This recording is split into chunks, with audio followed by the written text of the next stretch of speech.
আমার মনে আসে ওষুধ ছাড়াই রিল্যাক্স করুন।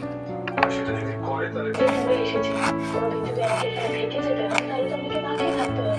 তবে নিজের জন্য কি রান্না করবো না? হ্যাঁ, তবে আপনার মতো ভালো পারবো না।